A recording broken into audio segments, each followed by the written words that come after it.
ಎಲ್ಲರಿಗೂ ನಮಸ್ಕಾರ. ಈ ದಿನ ನಾವು BPAC 112 rural local governance block 2 unit 3 legislative framework the constitution 73rd amendment act 1992 and confirmative legislation ಬಗ್ಗೆ ಕಲಿಯುತ್ತಿದ್ದೇವೆ. ಇದರ ಸ್ಟ್ರಕ್ಚರ್ ಬಂದು objectives, introduction, the constitution 73rd amendment act 1992, provision of the Panchayats extension to the Scheduled Areas Act 1996, the Constitution 73rd Amendment Act 1992, salient features in some conformity acts, Panchayati Raj in Kerala, road ahead, ಆಮೇಲೆ 3.0, 3.1, 3.2, 3.3, 3.4, 3.5, 3.6, 3.7 road head ವರೆಗಿನ ಸಮ್ಮರಿಯನ್ನು 3.8ರಲ್ಲಿ ನಾವು ನೋಡಲಿದ್ದೇವೆ.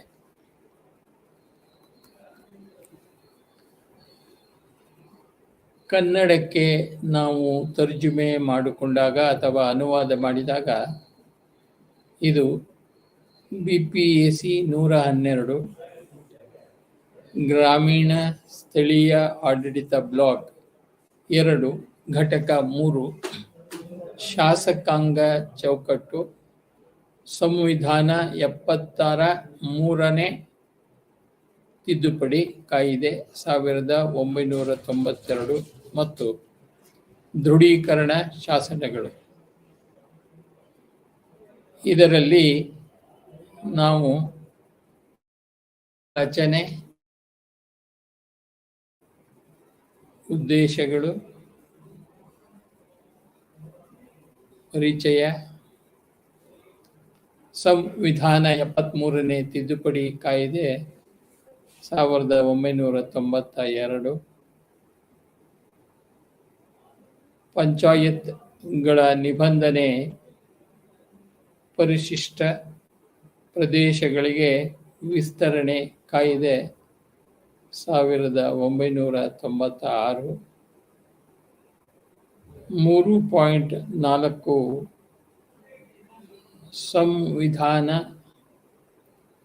73ನೇ ತಿದ್ದುಪಡಿ ಕಾಯ್ದೆ 1992, ಪ್ರಮುಖ ಲಕ್ಷಣಗಳು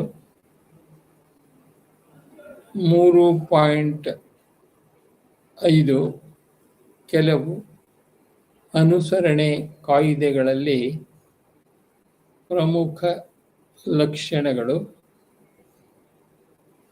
3.6ರಲ್ಲಿ ಕೇರಳದಲ್ಲಿ ಪಂಚಾಯತ್ ರಾಜ್, 3.7 ಮುಂದಿನ ನಡೆ, 3.8ರಲ್ಲಿ ನಾವು 3.1, 3.2, 3.3, 3.4, 3.5, 3.6, 3.7ರ ಕಲಿತದ್ದನ್ನು ಸಾರಾಂಶದಲ್ಲಿ ನಾವು ನೋಡಬಹುದಾಗಿದೆ. ಈ ಘಟಕದ ಉದ್ದೇಶಗಳು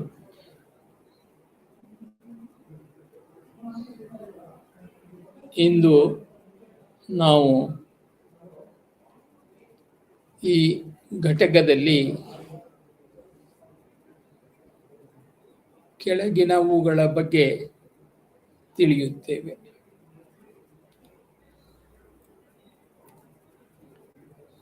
ಎಪ್ಪತ್ತ ಮೂರನೇ ಸಾಂವಿಧಾನಿಕ ತಿದ್ದುಪಡಿ ಕಾಯ್ದೆಯ ಮೂಲಭೂತ ಲಕ್ಷಣಗಳು,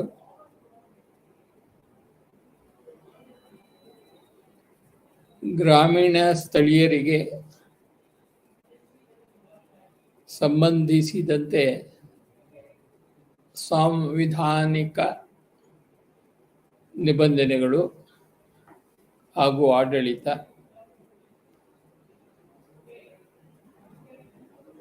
ಅವರ ಶಾಸನಬದ್ಧ ನಿಬಂಧನೆಗಳ ಮೂಲಕ ಪ್ರಜಾಸತ್ತಾತ್ಮಕ ವಿಕೇಂದ್ರೀಕರಣಕ್ಕಾಗಿ ರಾಜ್ಯಗಳ ವಿಧಾನ ಮತ್ತು ಪ್ರಜಾಪ್ರಭುತ್ವವನ್ನು ಬಲಪಡಿಸುವ ಅಂಶಗಳು ಮತ್ತು ಪ್ರಯತ್ನಗಳು. 3.1 ಇಂಟ್ರಡಕ್ಷನ್, ಪರಿಚಯ. ಪಂಚಾಯತ್ಗಳನ್ನು ಸ್ಥಳೀಯ ಆಡಳಿತದ ರೋಮಾಂಚಕ ಸಂಸ್ಥೆಗಳನ್ನಾಗಿ ಕಲ್ಪಿಸಲಾಗಿದೆ. ಸ್ವಾತಂತ್ರ್ಯದ ನಂತರ ಜನರು ತಮ್ಮ ಭವಿಷ್ಯವನ್ನು ರೂಪಿಸಿಕೊಳ್ಳಲು ತಳಮಟ್ಟದಲ್ಲಿ ರಾಜಕೀಯ ಸಬಲೀಕರಣಕ್ಕಾಗಿ ಪ್ರಯತ್ನಗಳನ್ನು ಮಾಡಲಾಯಿತು. ಬಲವಂತರಾಯ್ ಮೆಹ್ತಾ ಸಮಿತಿಯು ಅಗತ್ಯ ಪ್ರಚೋದನೆಯನ್ನು ನೀಡಿತು. ಸಾರ್ವಜನಿಕ ಭಾಗವಹಿಸುವಿಕೆಯನ್ನು ಆಯೋಜಿಸಬೇಕು ಎಂದು ಅದು ಹೇಳಿದೆ. ಆದಾಗ್ಯೂ ಹಲವಾರು ಅಂಶಗಳು ಅವರನ್ನು ತಡೆಯುತ್ತವೆ. ಕಾರ್ಯ ಸಾಧ್ಯವಾದ ಮತ್ತು ಸ್ಪಂದಿಸುವ ಜನರ ಸಂಸ್ಥೆಗಳ ಸ್ಥಾನಮಾನ ಮತ್ತು ಘನತೆಯನ್ನು ಪಡೆದುಕೊಳ್ಳುವುದು. ಅದು ಅವರ ಕುಂದುಕೊರತೆಗಳನ್ನು ಪರಿಹರಿಸುತ್ತದೆ ಮತ್ತು ಅವರ ಆಕಾಂಕ್ಷೆಗಳನ್ನು ಪೂರೈಸುತ್ತದೆ. ರಾಜಕೀಯ ನಿರಾಸಕ್ತಿಯು ಒಂದು ಪ್ರಮುಖ ಕಾರಣವಾಗಿದ್ದು, ಇದು ಚುನಾವಣೆಗಳಲ್ಲಿ ವಿಳಂಬ, ದೀರ್ಘಾವಧಿಯ ಅಪವಾದಗಳು, ಪರಿಶಿಷ್ಟ ಜಾತಿಗಳು, ಪರಿಶಿಷ್ಟ ಪಂಗಡಗಳು ಮತ್ತು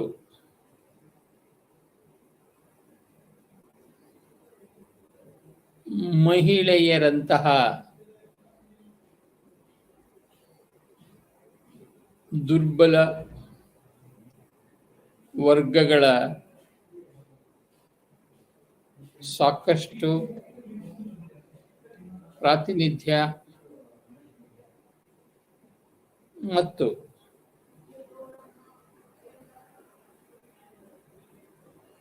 ಪಂಚಾಯತ್ಗಳಿಗೆ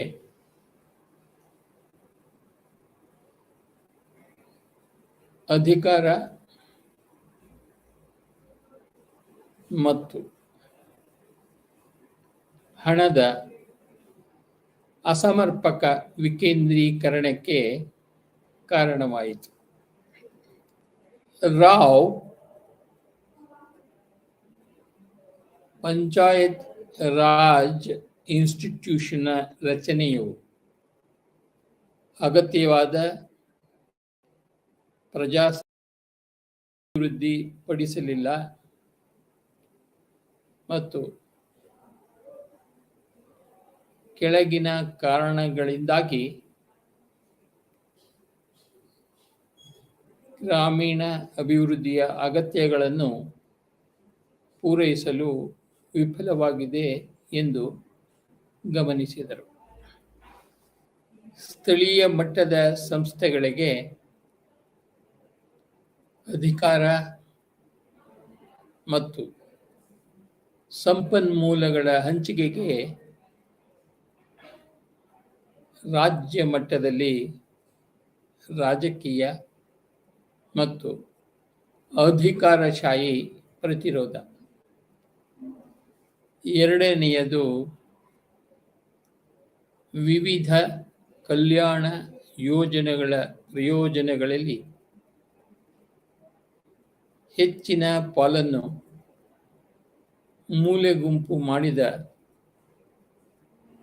ಗ್ರಾಮೀಣ ಗಣ್ಯರಿಂದ ಈ ಸಂಸ್ಥೆಗಳನ್ನು ಸ್ವಾಧೀನಪಡಿಸಿಕೊಳ್ಳುವುದು. ಮೂರನೆಯದು ಸ್ಥಳೀಯ ಮಟ್ಟದಲ್ಲಿ ಸಾಮರ್ಥ್ಯದ ಕೊರತೆ. ನಾಲ್ಕನೆಯದು ತಳಮಟ್ಟದ ನಾಯಕರ ರಾಜಕೀಯ ಇಚ್ಛಾಶಕ್ತಿಯ ಕೊರತೆ.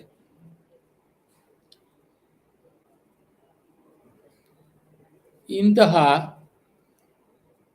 ವಾತಾವರಣದಲ್ಲಿ ವಿಕೇಂದ್ರೀಕರಣದ ಬೇಡಿಕೆ ಹೆಚ್ಚುತ್ತಲೇ ಇತ್ತು.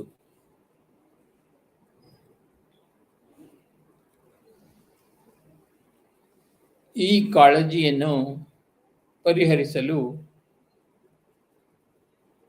ಪ್ರಜಾಪ್ರಭುತ್ವ ಮತ್ತು ಅಭಿವೃದ್ಧಿಗಾಗಿ ಪಿಆರ್ಐಗಳ ಪುನರುಜ್ಜೀವನವನ್ನು ಪರಿಶೀಲಿಸಲು ಎಲ್.ಎಂ. ಸಿಂಘ್ವಿ ಸಮಿತಿಯನ್ನು ನೇಮಿಸಲಾಯಿತು. ಸಂವಿಧಾನದಲ್ಲಿ ಹೊಸ ಅಧ್ಯಾಯವನ್ನು ಸೇರಿಸುವ ಮೂಲಕ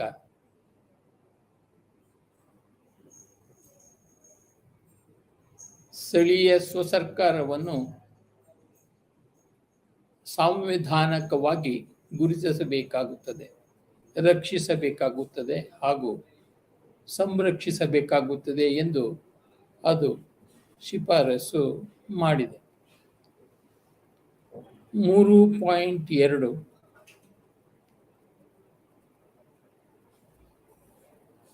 The Constitution 73rd Amendment Act 1992 ಸಂವಿಧಾನ 73ನೇ ತಿದ್ದುಪಡಿ ಕಾಯ್ದೆ 1992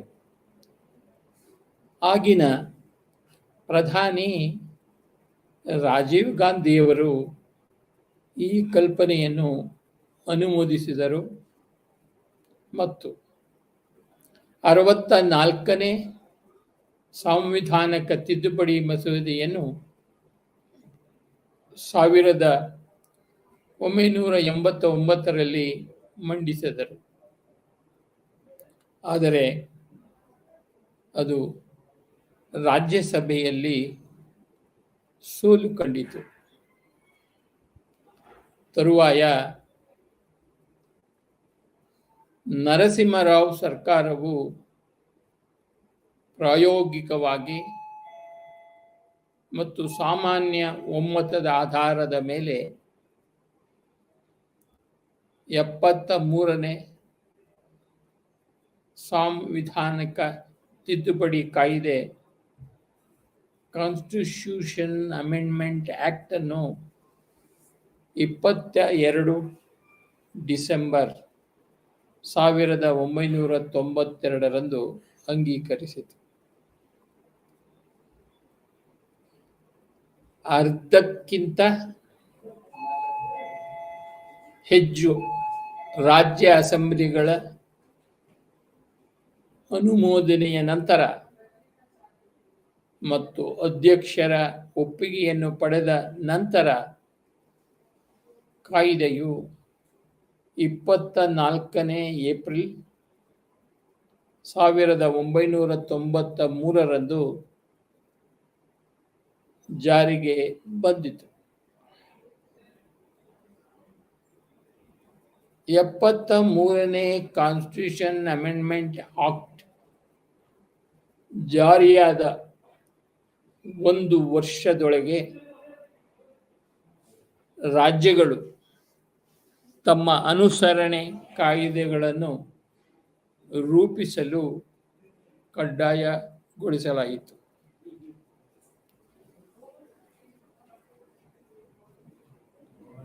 ಕಾಯಿದೆಯಲ್ಲಿ ಕೆಲವು ಕಡ್ಡಾಯ ನಿಬಂಧನೆಗಳು ಇದ್ದವು ಮತ್ತು ಇನ್ನಷ್ಟು ನಿಬಂಧನೆಗಳು ಇದ್ದವು.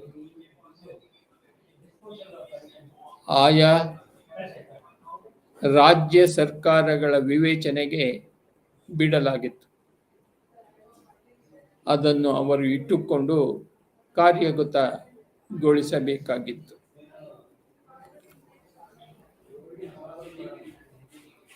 ಎಪ್ಪತ್ತ ಮೂರನೇ ಕಾನ್ಸ್ಟಿಟ್ಯೂಷನ್ ಅಮೆಂಡ್ಮೆಂಟ್ ಆಕ್ಟ್ನಲ್ಲಿ ರಾಜ್ಯ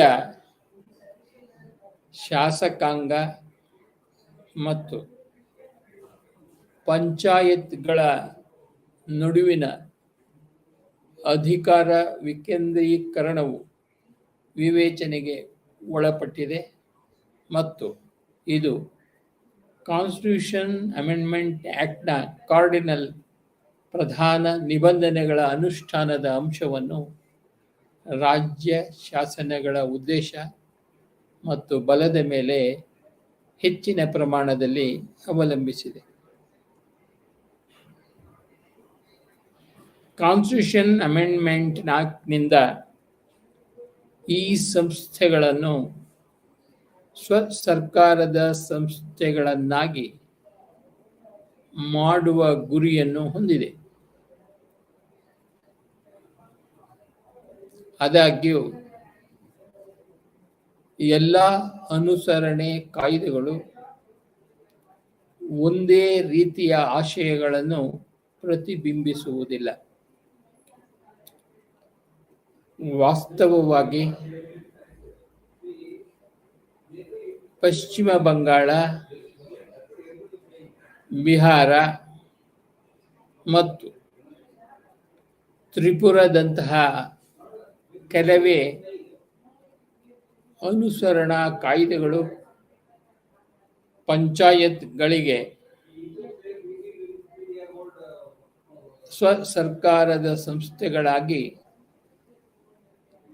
ಕಾರ್ಯನಿರ್ವಹಿಸಲು ಅನುವು ಮಾಡಿಕೊಡುವ ಅಧಿಕಾರ ಮತ್ತು ಕಾರ್ಯಗಳನ್ನು ನೀಡುವ ಗುರಿಯನ್ನು ಹೊಂದಿವೆ ಎಂದು ಹೇಳುತ್ತದೆ. ಗ್ರಾಮೀಣ ಪ್ರದೇಶಗಳನ್ನು ಉತ್ತಮವಾಗಿ ನಿರ್ವಹಿಸುವುದು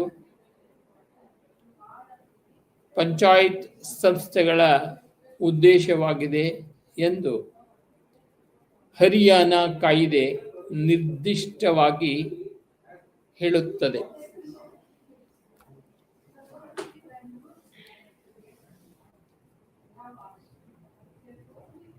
3.3 Provision of the Panchayats Extension to the Scheduled Areas Act 1996. ಪಂಚಾಯತ್ಗಳ ನಿಬಂಧನೆ ಪರಿಶಿಷ್ಟ ಪ್ರದೇಶಗಳಿಗೆ ವಿಸ್ತರಣೆ ಕಾಯ್ದೆ 1996.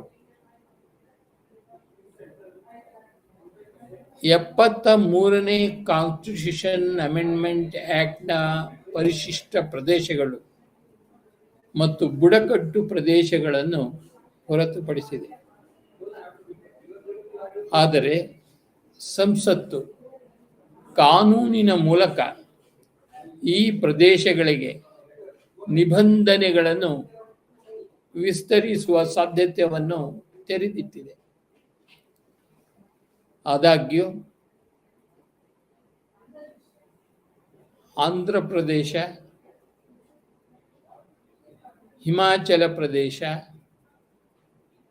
ಮತ್ತು ರಾಜಸ್ಥಾನದಂತಹ ರಾಜ್ಯಗಳು 73ನೇ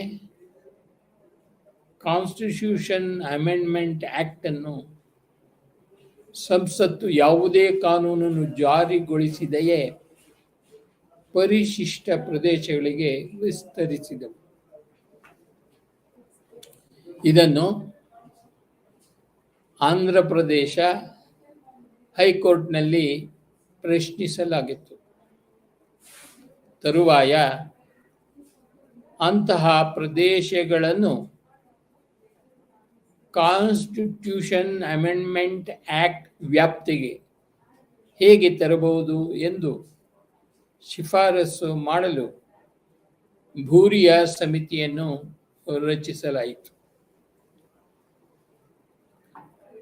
ಅದರ ಶಿಫಾರಸುಗಳ ಆಧಾರದ ಮೇಲೆ ಸಂಸತ್ತಿನಲ್ಲಿ ಮಸೂದೆಯನ್ನು ಮಂಡಿಸಲಾಯಿತು. ಅದರ ಅಂಗೀಕಾರದ ನಂತರ ಡಿಸೆಂಬರ್ 24, 1996 ರಾಷ್ಟ್ರಪತಿಗಳ ಒಪ್ಪಿಗೆಯನ್ನು ಪಡೆಯಿತು. ಇದು ಪಂಚಾಯತ್ಗಳ ನಿಬಂಧನೆ ಪರಿಶಿಷ್ಟ ಪ್ರದೇಶಗಳಿಗೆ ವಿಸ್ತರಣೆ ಕಾಯ್ದೆ 1996 ಜನಪ್ರಿಯವಾಗಿ ಪೆಸಾ ಕಾಯ್ದೆ ಎಂದು ಕರೆಯಲ್ಪಡುತ್ತದೆ.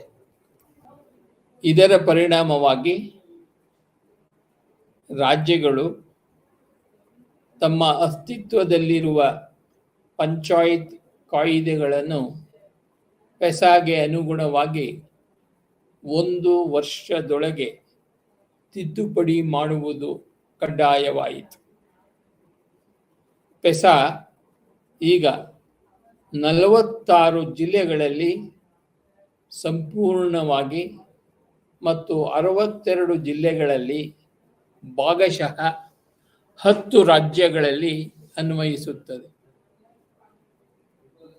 ಇದು ಬುಡಕಟ್ಟು ಜನರ ಕೈಯಲ್ಲಿ ಜಲ, ಜಂಗಲ್ ಮತ್ತು ಡ್ಯಾಮ್ ಮೇಲೆ ನಿಯಂತ್ರಣವನ್ನು ನೀಡುತ್ತದೆ.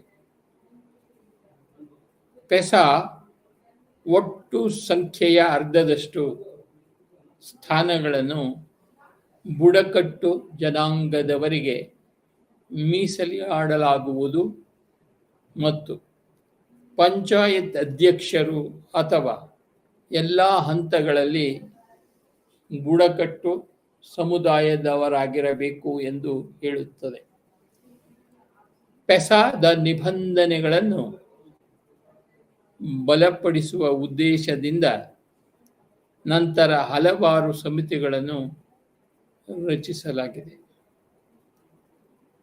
ಆದಾಗ್ಯೂ ವಿವಿಧ ಅಧ್ಯಯನಗಳು ಮತ್ತು ಸರ್ಕಾರಿ ದಾಖಲೆಗಳು ಮುಖ್ಯವಾಗಿ ರಾಜಕೀಯ ಇಚ್ಛಾಶಕ್ತಿಯ ಕೊರತೆ ಮತ್ತು ಅಧಿಕಾರಶಾಹಿ ಪ್ರತಿರೋಧದಿಂದಾಗಿ ಕಾಯಿದೆಗೆ ನೀರಸ ಪ್ರಕ್ರಿಯೆ ಕಂಡುಬಂದಿದೆ ಎಂದು ಸೂಚಿಸುತ್ತದೆ. ತನ್ನ ಅಧಿಕಾರ ವ್ಯಾಪ್ತಿಯಲ್ಲಿ ಪೆಸಾ ಪ್ರದೇಶಗಳನ್ನು ಹೊಂದಿರುವ ಎಲ್ಲ 10 ರಾಜ್ಯಗಳು ತಮ್ಮ ರಾಜ್ಯ ಪಂಚಾಯತ್ ರಾಜ್ ಕಾಯಿದೆಗಳನ್ನು ತಿದ್ದುಪಡಿ ಮಾಡಿದೆ. ಆದರೆ ಪೆಸಾದೊಂದಿಗೆ ಸಂಪೂರ್ಣವಾಗಿ ವ್ಯಂಜನವಾಗಿಲ್ಲ. ಹಲವಾರು ರಾಜ್ಯ ವಿಷಯ ಶಾಸನಗಳಿವೆ. ಭೂಸ್ವಾಧೀನ, ಅಬಕಾರಿ, ಗಣಿ ಮತ್ತು ಖನಿಜಗಳು, ಅರಣ್ಯ ಉತ್ಪನ್ನಗಳು, ಗ್ರಾಮ ಮಾರುಕಟ್ಟೆಗಳು ಮತ್ತು ಹಣ ಸಾಲ ನೀಡುವಿಕೆಗೆ ಸಂಬಂಧಿಸಿದೆ. ಇವುಗಳನ್ನು ಪೆಸಾಟಿಸ್ 2016 ಇನ್ನೂ ಜೋಡಿಸಲಾಗಿಲ್ಲ. ಆದಾಗ್ಯೂ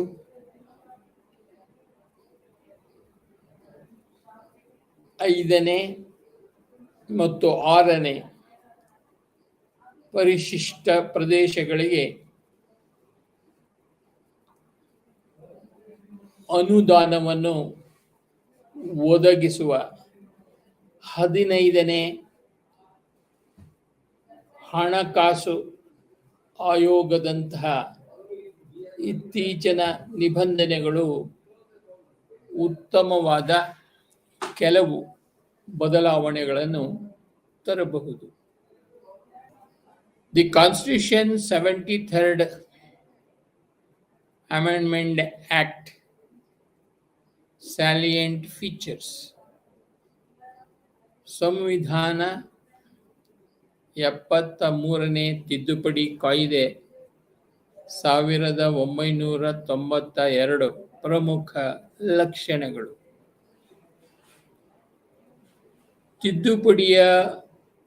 ತಿದ್ದುಪಡಿಯು ಗ್ರಾಮ, ಬ್ಲಾಕ್ ಮತ್ತು ಜಿಲ್ಲಾ ಮಟ್ಟದಲ್ಲಿ 3 ಹಂತದ ಪಂಚಾಯತ್ ರಾಜ್ ವ್ಯವಸ್ಥೆಗೆ ಸಾಂವಿಧಾನಿಕ ಸ್ಥಾನಮಾನವನ್ನು ಒದಗಿಸುತ್ತದೆ. ಅವುಗಳನ್ನು ಪ್ರತಿ ರಾಜ್ಯಗಳಲ್ಲಿ, ಗ್ರಾಮಗಳಲ್ಲಿ, ಮಧ್ಯಂತರ ಮತ್ತು ಜಿಲ್ಲಾ ಮಟ್ಟದಲ್ಲಿ ಪಂಚಾಯತ್ಗಳಲ್ಲಿ ರಚಿಸಲಾಗುವುದು ಎಂದು ಹೇಳುತ್ತದೆ. ಆದಾಗ್ಯೂ ಆರ್ಟಿಕಲ್ 243(b)(2) ಷರತ್ತುಗಳನ್ನು ವಿಧಿಸುತ್ತದೆ. ಮಧ್ಯಂತರ ಮಟ್ಟದಲ್ಲಿ ಪಂಚಾಯಿತಿಗಳನ್ನು ಹೊಂದಿರುವ ರಾಜ್ಯದಲ್ಲಿ ರಚಿಸಲಾಗುವುದಿಲ್ಲ. ಜನಸಂಖ್ಯೆ 20 ಲಕ್ಷ ಮೀರಬಾರದು. ಕಾನ್ಸ್ಟಿಟ್ಯೂಷನ್ ಅಮೆಂಡ್ಮೆಂಟ್ ಆಕ್ಟ್ನ ಕೆಲವು ಪ್ರಮುಖ ವೈಶಿಷ್ಟ್ಯಗಳನ್ನು ಕೆಳಗೆ ಉಲ್ಲೇಖಿಸಲಾಗಿದೆ. ಎ. ಗ್ರಾಮ, ಬ್ಲಾಕ್ ಮತ್ತು ಜಿಲ್ಲಾ ಮಟ್ಟದಲ್ಲಿ ಪಂಚಾಯತ್ಗಳ ಸಂವಿಧಾನ ದುರ್ಬಲ ವರ್ಗಗಳಿಗೆ ಸ್ಥಾನಗಳ ಮೀಸಲಾತಿಯೊಂದಿಗೆ ಪಂಚಾಯಿತಿಗಳ ಸಂಯೋಜನೆ, ನಿಗದಿತ ವಿಷಯಗಳ ಮೇಲೆ ಪಂಚಾಯತ್ನ ಅಧಿಕಾರ ವ್ಯಾಪ್ತಿಗೆ ಕಾರ್ಯಗಳ ವಿಕೇಂದ್ರೀಕರಣ, ಸಮಗ್ರ ಯೋಜನೆ, ಪಂಚಾಯತ್ಗಳ ಸಂಪನ್ಮೂಲಗಳನ್ನು ಹೆಚ್ಚಿಸುವುದು. Panchayati Raj institutions, constitution and continuity of panchayats. Panchayat Raj ಸಂಸ್ಥೆಗಳು, ಪಂಚಾಯತ್ಗಳ ಸಂವಿಧಾನ ಮತ್ತು ನಿರಂತರತೆ. ತಿದ್ದುಪಡಿ ಪಂಚಾಯತ್ ರಾಜ್ ಇನ್ಸ್ಟಿಟ್ಯೂಷನ್ಗಳ ನಿರಂತರತೆಯನ್ನು ಒದಗಿಸುತ್ತದೆ.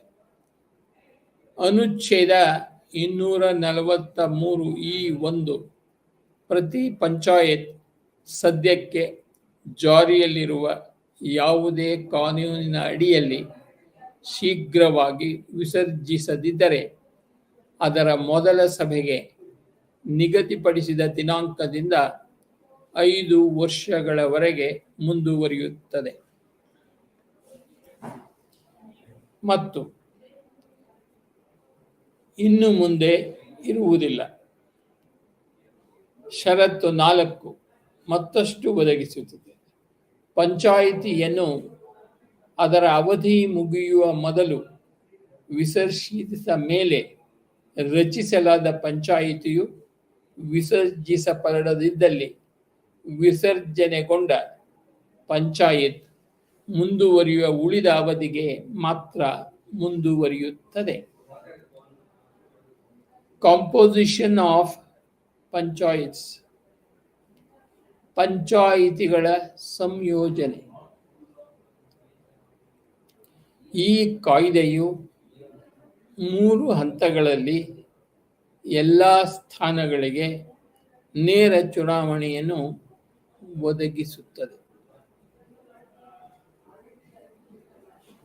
ಆದರೆ ಬ್ಲಾಕ್ ಮತ್ತು ಜಿಲ್ಲಾ ಪಂಚಾಯತ್ಗಳ ಅಧ್ಯಕ್ಷರನ್ನು ಪರೋಕ್ಷವಾಗಿ ಆಯ್ಕೆ ಮಾಡಲಾಗುತ್ತದೆ.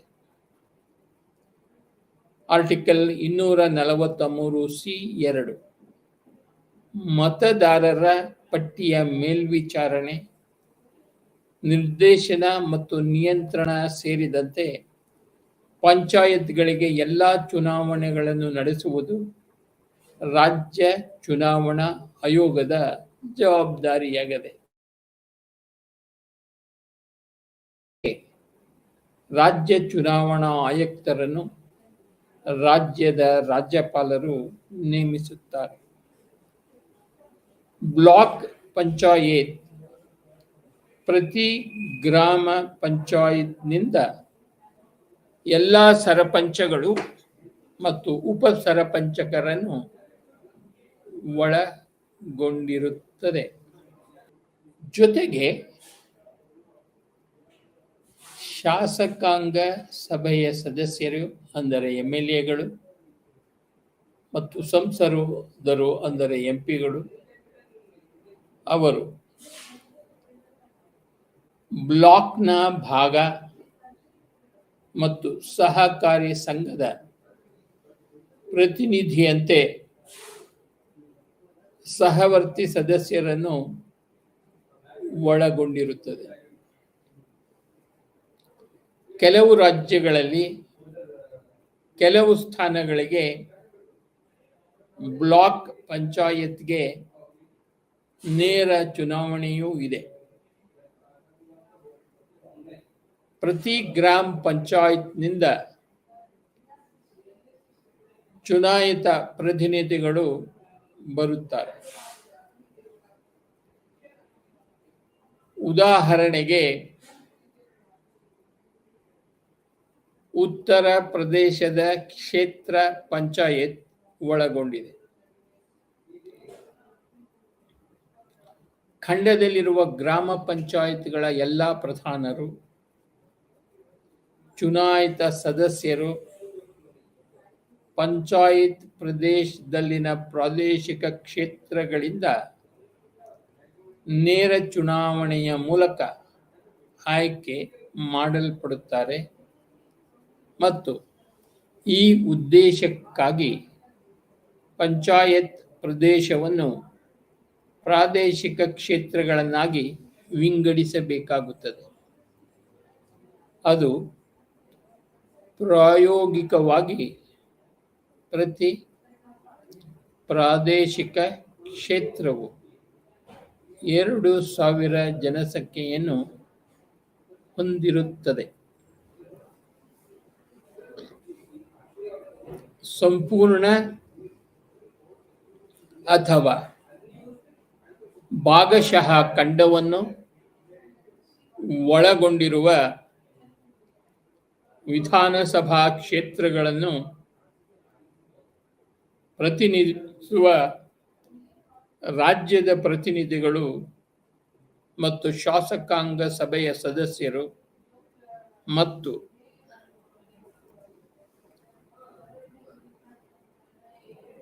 ರಾಜ್ಯ ಪರಿಷತ್ತಿನ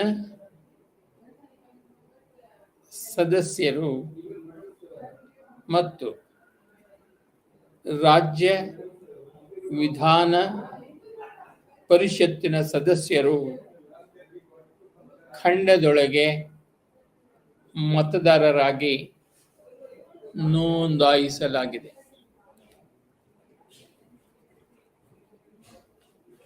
ಅದೇ ರೀತಿ ಜಿಲ್ಲಾ ಪಂಚಾಯಿತಿಯಲ್ಲಿ ಬ್ಲಾಕ್ ಪಂಚಾಯಿತಿಗಳ ಅಧ್ಯಕ್ಷರು, ಶಾಸಕರು ಮತ್ತು ಸಂಸದರು ಜಿಲ್ಲಾ ಪಂಚಾಯಿತಿಯ ಸದಸ್ಯರು ಆಗಿರುತ್ತಾರೆ. ಉದಾಹರಣೆಗೆ ಪಶ್ಚಿಮ ಬಂಗಾಳದ ಜಿಲ್ಲಾ ಪರಿಷತ್ತು ಈ ಕೆಳಗಿನ ಸದಸ್ಯರನ್ನು ಒಳಗೊಂಡಿದೆ. ಮೊದಲನೆಯದು ಅಂದರೆ ಎ, ಜಿಲ್ಲೆಯೊಳಗಿನ ಪಂಚಾಯತ್ ಸಮಿತಿಗಳ ಸಭಾಪತಿಗಳು ಪದನಿಮಿತ್ತ ಸದಸ್ಯರು. ಎರಡನೆಯದು ಬಿ, 2 ವ್ಯಕ್ತಿಗಳು ಜಿಲ್ಲೆಯೊಳಗಿನ ಬ್ಲಾಕ್ನಲ್ಲಿ ಒಳಗೊಂಡಿರುವ ಅಂತಹ 2 ಕ್ಷೇತ್ರಗಳಲ್ಲಿ ಒಬ್ಬರು ಅಧಿಸೂಚನೆಯ ಮೂಲಕ ನಿರ್ದಿಷ್ಟಪಡಿಸಬಹುದಾದಂತೆ ರಹಸ್ಯ ಮತದಾನದ ಮೂಲಕ ಚುನಾಯಿತರಾಗುತ್ತಾರೆ. ಅಂತಹ ಸಮಯದಲ್ಲಿ ಮತ್ತು ಸೂಚಿಸಬಹುದಾದ ರೀತಿಯಲ್ಲಿ ಅವರ ಹೆಸರುಗಳಿರುವ ವ್ಯಕ್ತಿಗಳಿಂದ ಅಂತಹ ಬ್ಲಾಕ್ನಲ್ಲಿ ಒಳಗೊಂಡಿರುವ ಕ್ಷೇತ್ರಕ್ಕೆ ಸಂಬಂಧಿಸಿದಂತೆ ಸದ್ಯಕ್ಕೆ ಜಾರಿಯಲ್ಲಿರುವ ಪಶ್ಚಿಮ ಬಂಗಾಳ ವಿಧಾನಸಭೆಯ ಮತದಾರರ ಪಟ್ಟಿಯಲ್ಲಿ ಅವರನ್ನು ಸೇರಿಸಲಾಗಿದೆ. ಜಿಲ್ಲೆಯ ಅಥವಾ ಅದರ ಯಾವುದೇ ಭಾಗವನ್ನು ಒಳಗೊಂಡಿರುವ ಕ್ಷೇತ್ರದಿಂದ ಚುನಾಯಿತರಾದ ರಾಜ್ಯದ ಜನರ ಮನೆ ಅಥವಾ ಶಾಸಕಾಂಗ ಸಭೆಯ ಸದಸ್ಯರು ಮಂತ್ರಿಗಳಲ್ಲ. ಡಿ, ರಾಜ್ಯಗಳ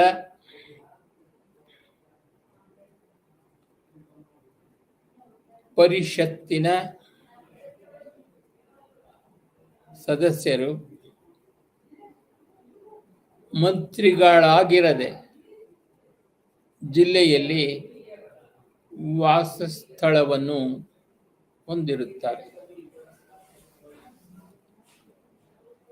ನಿರ್ದಿಷ್ಟ ಗುಂಪುಗಳ ಸೂಕ್ತ ಪ್ರಾತಿನಿಧ್ಯವನ್ನು ಖಚಿತಪಡಿಸಿಕೊಳ್ಳಲು ಸೀಟುಗಳ ಮೀಸಲಾತಿಯನ್ನು ಸಹ ಕಡ್ಡಾಯಗೊಳಿಸಲಾಗಿದೆ.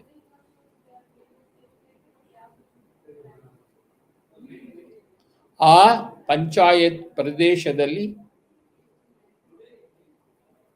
ಪರಿಶಿಷ್ಟ ಜಾತಿ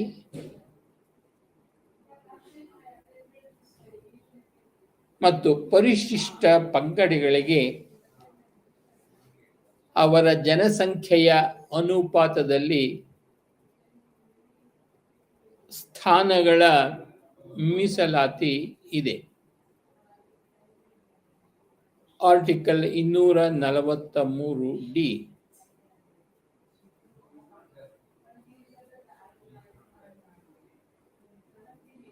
ಹೆಚ್ಚು ಮುಖ್ಯವಾಗಿ ಆ ಸ್ಥಾನಗಳಲ್ಲಿ ಎಸ್ಸಿ ಮತ್ತು ಎಸ್ಟಿ ಗುಂಪುಗಳ 1/3 ಮಹಿಳೆಯರು ಸೇರಿದಂತೆ 1/3 ಸ್ಥಾನಗಳನ್ನು ಮಹಿಳೆಯರಿಗೆ ಮೀಸಲಿಡಲಾಗಿದೆ.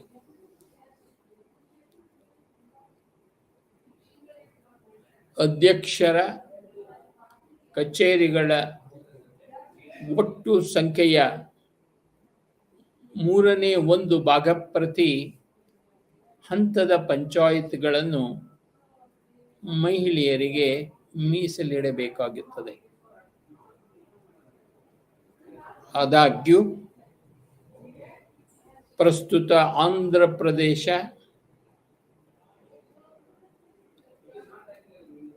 ಅಸ್ಸಾಂ, ಬಿಹಾರ, ಗುಜರಾತ್ ಮತ್ತು ಇತರ ಸುಮಾರು 20 ರಾಜ್ಯಗಳು ಮಹಿಳೆಯರಿಗೆ 50% ಸೀಟುಗಳನ್ನು ಮೀಸಲಿಡಲು ನಿಬಂಧನೆಗಳನ್ನು ಮಾಡಿವೆ. ಬಿಹಾರದಂತಹ ರಾಜ್ಯಗಳು ಇತರ ಹಿಂದುಳಿದ ವರ್ಗಗಳಿಗೆ ಅಂದರೆ ಒಬಿಸಿ ಸೀಟುಗಳನ್ನು ಮೀಸಲಿಟ್ಟಿದ್ದವು. ಆದರೆ ಒಳಗೊಂಡಿರುವ ಕಾನೂನುಗಳಿಂದಾಗಿ ಇದುವರೆಗೆ ಕಾರ್ಯ ನಿರ್ವಹಿಸಲಿಲ್ಲ.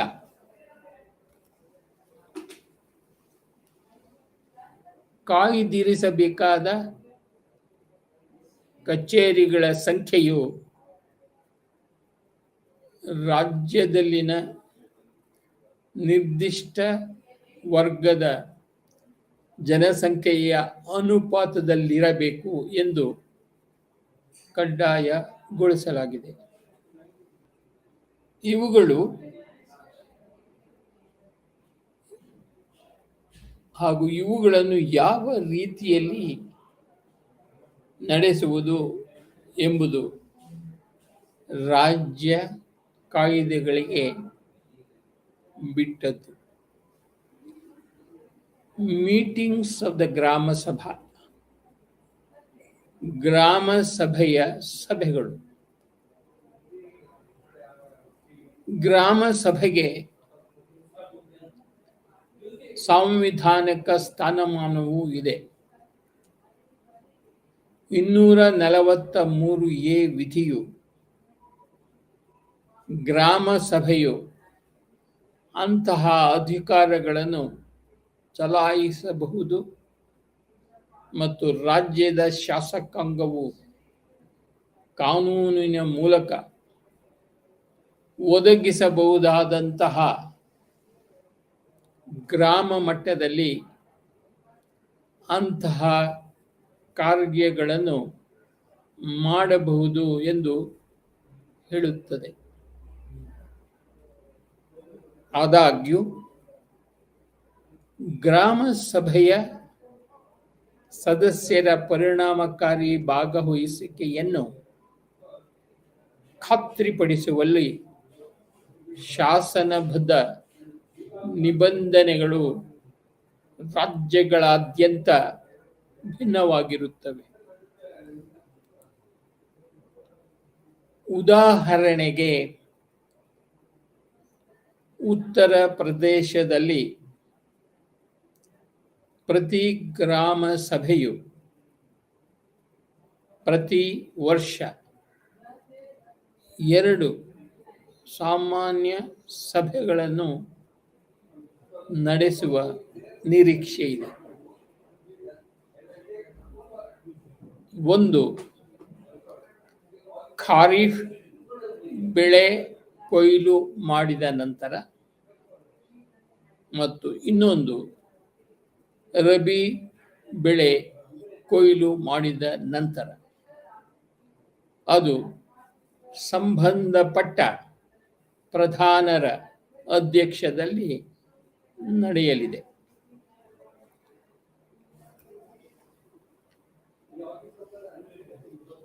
ಗ್ರಾಮ ಪಂಚಾಯಿತಿ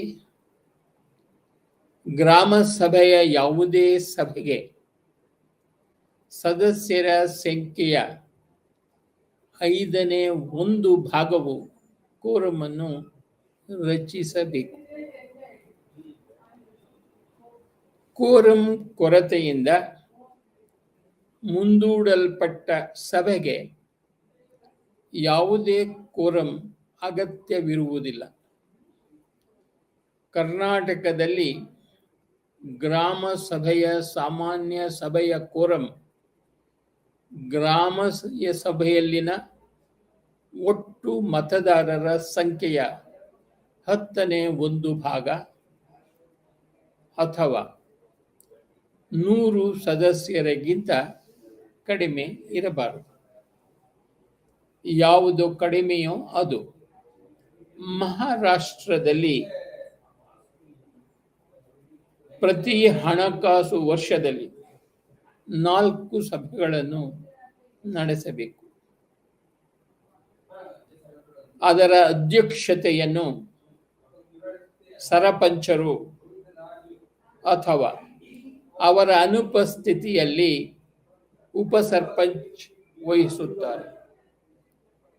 ಗ್ರಾಮ ಸಭೆಯ ವ್ಯಾಪ್ತಿ ಮತ್ತು ಕಾರ್ಯಗಳು ಉತ್ತರ ಪ್ರದೇಶದಲ್ಲಿ ಈ ಕೆಳಗಿನ ವಿಷಯಗಳನ್ನು ಪರಿಗಣಿಸಲು ಗ್ರಾಮ ಸಭೆಗೆ ಅಧಿಕಾರ ನೀಡಲಾಗಿದೆ ಮತ್ತು ಗ್ರಾಮ ಪಂಚಾಯತ್ಗೆ ಶಿಫಾರಸುಗಳು ಮತ್ತು ಸಲಹೆಗಳನ್ನು ಮಾಡಬಹುದು. ಗ್ರಾಮ ಪಂಚಾಯತ್ನ ಲೆಕ್ಕಪತ್ರಗಳ ವಾರ್ಷಿಕ ಹೇಳಿಕೆ, ಹಿಂದಿನ ಆರ್ಥಿಕ ವರ್ಷದ ಆಡಳಿತದ ವರದಿ ಮತ್ತು ಕೊನೆಯ ಲೆಕ್ಕ ಪರಿಶೋಧನೆಯ ಟಿಪ್ಪಣಿ ಮತ್ತು ಯಾವುದಾದರೂ ಇದ್ದರೆ ಅದಕ್ಕೆ ಮಾಡಿದ ಪ್ರತ್ಯುತ್ತರಗಳು ಇರಬೇಕಾಗುತ್ತದೆ. ಹಿಂದಿನ ವರ್ಷಕ್ಕೆ ಸಂಬಂಧಿಸಿದ ಗ್ರಾಮ ಪಂಚಾಯಿತಿಯ ಲೆಕ್ಕಪತ್ರಗಳ ವಾರ್ಷಿಕ ಹೇಳಿಕೆ ಮತ್ತು ಪ್ರಸಕ್ತ ಹಣಕಾಸು ವರ್ಷದಲ್ಲಿ ಕೈಗೊಳ್ಳಲು ಉದ್ದೇಶಿಸಿರುವ ಅಭಿವೃದ್ಧಿ ಕಾರ್ಯಕ್ರಮಗಳು. ಮೂರನೆಯದು, ಗ್ರಾಮದಲ್ಲಿ ಸಮಾಜದ ಎಲ್ಲ ವರ್ಗಗಳ ನಡುವೆ ಏಕತೆ ಮತ್ತು ಸಾಮರಸ್ಯವನ್ನು ಉತ್ತೇಜಿಸುವುದು. ಹಳ್ಳಿಯೊಳಗೆ ವಯಸ್ಕ ಶಿಕ್ಷಣದ ಕಾರ್ಯಕ್ರಮಗಳು ಮತ್ತು ಸೂಚಿಸಬಹುದಾದಂತಹ ಇತರ ವಿಷಯಗಳು. ಡೆವಲ್ಯೂಷನ್ ಆಫ್ ಫಂಕ್ಷನ್ಸ್, ಕಾರ್ಯಗಳ ವಿತರಣೆ. 73ನೇ ಕಾನ್ಸ್ಟಿಟ್ಯೂಷನ್ ಅಮೆಂಡ್ಮೆಂಟ್ ಆಕ್ಟ್ ಪಂಚಾಯತ್ಗಳಿಗೆ ವಿಷಯಗಳ ಮೇಲೆ ನಿಯಂತ್ರಣವನ್ನು ನೀಡುವ ಮೂಲಕ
ಪರಿಣಾಮಕಾರಿಯಾಗಿ ಅವುಗಳನ್ನು ನಿಯೋಜಿಸಲಾಗಿಲ್ಲ.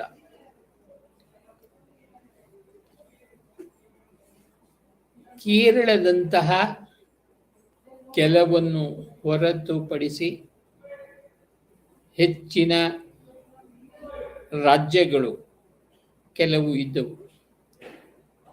ವಿಕೇಂದ್ರೀಕರಣ ಕಾರ್ಯಗಳಿಗೆ ಮಾರ್ಗಗಳನ್ನು ಹುಡುಕುವಲ್ಲಿ ಸಮಸ್ಯೆಗಳಿದ್ದವು. ಜುಲೈ ಮತ್ತು ಡಿಸೆಂಬರ್ 2004 ನಡುವೆ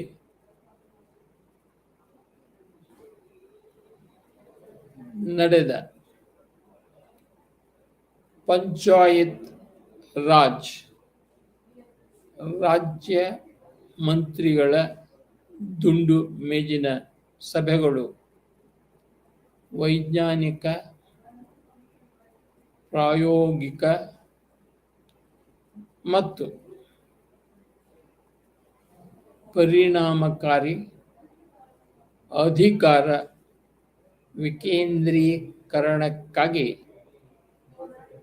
ಚೌಕಟ್ಟನ್ನು ವಿನ್ಯಾಸಗೊಳಿಸುವಲ್ಲಿ ಕೇಂದ್ರ, ರಾಜ್ಯ ಮತ್ತು ಸ್ಥಳೀಯ ಮಟ್ಟದ ಸರ್ಕಾರದ ಪಾತ್ರದ ಸ್ಪಷ್ಟತೆಯನ್ನು ಖಚಿತಪಡಿಸಿಕೊಳ್ಳಲು ಚಟುವಟಿಕೆ ಮ್ಯಾಪಿಂಗ್ನ ಅಗತ್ಯವನ್ನು ಅರ್ಥ ಮಾಡಿಕೊಂಡಿವೆ. ಪಂಚಾಯತ್ ರಾಜ್ ಇನ್ಸ್ಟಿಟ್ಯೂಷನ್ಗಳಿಗೆ ಜವಾಬ್ದಾರಿಗಳು, ಮ್ಯಾಪಿಂಗ್ನಲ್ಲಿ ವ್ಯಾಯಾಮ, ಕಾರ್ಯಕ್ರಮಗಳ ವಿಶ್ಲೇಷಣೆ. ಮೊದಲನೆಯದಾಗಿ, ಎಲ್ಲ ವಿಶಾಲ ಕಾರ್ಯಗಳನ್ನು ಅವುಗಳ ಘಟಕ ಚಟುವಟಿಕೆಗಳಲ್ಲಿ ಬಿಚ್ಚಿಡಲಾಗುತ್ತದೆ ಮತ್ತು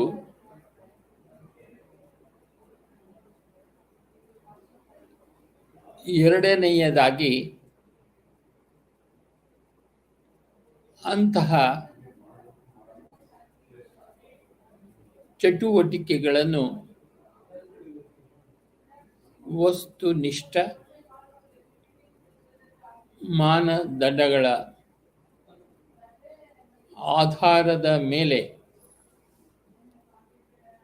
ಅಧೀನತೆ ತತ್ವದ ಮೇಲೆ ಸರ್ಕಾರದ ವಿವಿಧ ಹಂತಗಳಿಗೆ ಕೇಂದ್ರ, ರಾಜ್ಯ, ಸ್ಥಳೀಯ ನಿಯೋಜಿಸಲಾಗಿದೆ.